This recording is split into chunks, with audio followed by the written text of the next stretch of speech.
Good morning! May bagong tagpas kaming saging. Ayan, may kainan ng daga. Ito po ay galing dun sa bubong ng aming bahay. Salamat po sa blessing. Maigi din talaga na kapag may itinani, merong kang aanihin. Kaya ayan, bumunga na ang aming saging. Ang tawag pala dyan sa amin sa Marinduque ay bungulan. Yan po ay green, ang hinog. Napakasarap po niyan. Yanong tamis, kainaman na.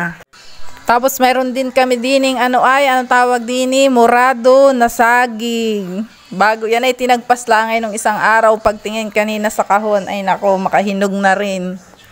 Kaya naman, ayan, maghapong kakain tayo ng saging. O, dahan-dahan ining at baka yan ay maski malata, ikaw ay madbilaukan.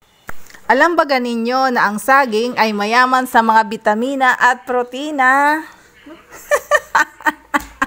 Marami din itong antioxidant na kailangan ng ating katawan. Alam ba ninyo yung antioxidant na yun? Hindi ko rin yun alam.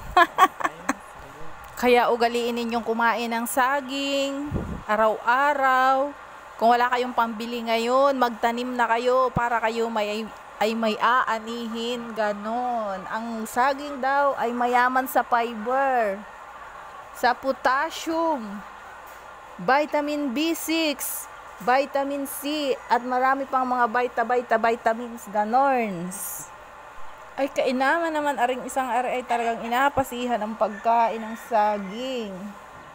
Hindi na siguro alimang gama ang nalamo na ri ay awat na ining. At mamaya naman ay baka saktan ka naman ng tiyan. Yan lamang po for today's video. Thank you for watching.